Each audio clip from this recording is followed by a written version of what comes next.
Every Christmas season lately, it seems, has at least one horror comedy with some fairly big names attached. This one features Justin Long and Joel McHale. It was in theaters briefly, but is now available for home viewing on Shudder. Let's talk about It's a Wonderful Knife.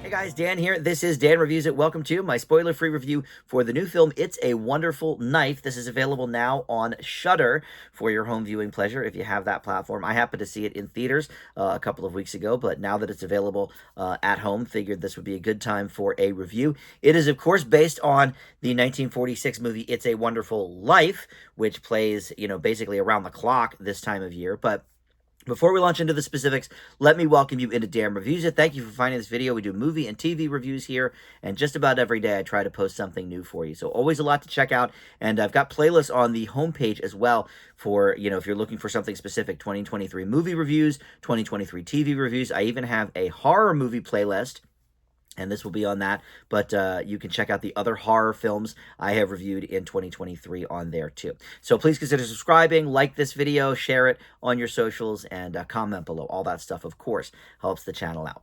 All right, so like I said, this is, basically I don't want to say a parody, but inspired by, let's say, It's a Wonderful Life, the classic Jimmy Stewart movie. This was written by Michael Kennedy, who co-wrote the Vince Vaughn slasher comedy called Freaky from a few years ago. It was a take on Freaky Friday, a slasher version of that. This is a slasher version of It's a Wonderful Life. So look, the guy has a lane, and he's sticking with it. I think Freaky is a much better movie than this, as we will go over, but this one does have some good attributes as well that we'll get into. So this was directed by Tyler McIntyre, who I'm unfamiliar with, and I mentioned a couple of the stars. Joel McHale and Justin Long are sort of the main ones that you may recognize, but we've got some other people in here as well, including Jane Widdop. She plays basically the lead here, Catherine Isabel, Aiden Howard, Jess McLeod, and some others. And basically, this is taking that sort of It's a Wonderful Life premise of, this town is called Angel Falls. I forget, but It's a Wonderful Life has like a very similarly named town as well. But on Christmas Eve, a psychotic killer is on the loose. And our main heroine here, Winnie, played, like I said, by Jane Widdop, she kills the killer. We reveal who it is right in the first scene. So, okay, now, we're on board. But then, a year later, things have not gone really, the way she had hoped after her big heroic moment. And she wonders, well, would the world be better off had I never been born?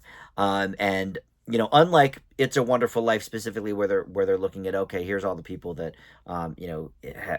have changed, for the worse with him not being around. With her, it's who has she saved from being killed, because she didn't kill this person on Christmas Eve.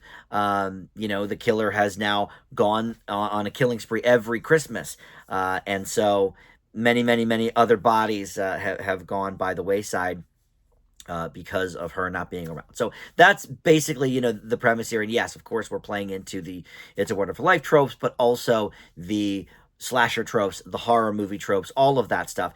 That stuff is okay, but honestly, how many times can we sort of do that meta sort of, Wes Craven Scream kind of stuff? We just had it actually a few months ago with the time travel movie Totally Killer, which again, much better than this one. But, we're going to this well a lot lately, and this movie doesn't really have anything new to say in that department.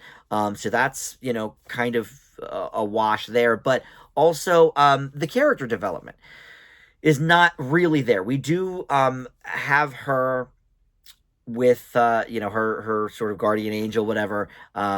We find out a little bit later what's going on with that, but that character we do get to sort of know a little bit, and some of the ancillary characters, but for the most part, we don't really know a lot of these characters. So when they die or when they end up dead, when she realizes, oh, okay, I was never born, I don't know that it made that much of a difference.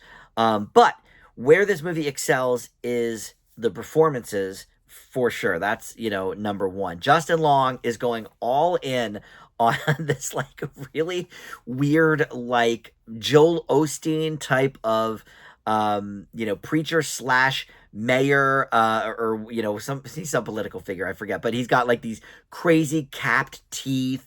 And he is going all in on this character. Justin Long, he's sort of an unsung hero, I think, of comedies. Nobody really talks about him anymore. He had kind of a moment like 15, 20 years ago with some movies that he was like the star of, such as Accepted. But he really does put his all into every single role, I feel like, and he's just fun to watch on the screen in this movie. Joel McHale is doing the Joel McHale thing. I think there's some real dramatic moments that I'm not sure ever landed the way that they had hoped, because of Joel McHale's penchant for kind of the sarcastic, and he's known kind of for that lane, and that's fine. In some of the more sillier events of the movie or scenes, he's great, but there's some scenes where he's trying to emote a very, very dramatic tone, and I'm not sure that ever came across. But the other positive about this, and this seems sort of weird to say because it could be seen as a negative that the movie is kind of bad, so I wanted it to wrap up, but it's only 87 minutes, and I think that is perfect for a movie like this. It does not overstay its welcome at all. Now, could it been 10 minutes longer to flesh out some of those characters? Yeah, it could have. This could have been 100 minutes or whatever, and it would have been just fine. But, it sort of makes its way in, it does what it needs to do, and then it gets out and says, okay, enjoy your holidays, move on to something else. And I will give it credit for never overstaying its welcome, and it flows very well in that regard. Now, like I said, maybe an extra 10 minutes could have fleshed out some characters or some other things in the movie. But, there's some interesting kills, I suppose. And there are a couple of twists that by the end of the movie, maybe I did not quite see coming. Everything is not all as it seems type of thing. But yeah, so overall, look, this is middling. But for a quick horror comedy related to the holidays, like last year was that just last year we had Violent Night. That's a bit better than this with David Harbour. But look, this could be one that you throw on sort of in the background. Once you see it, you don't need to kind of rewatch it over and over again. It's not going to be one of those. But I kind of like this movie. I'm going to leave It's a Wonderful Knife with a C+.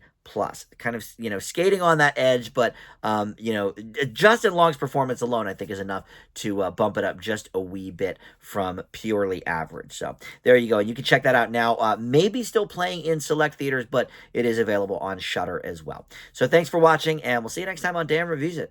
Bye.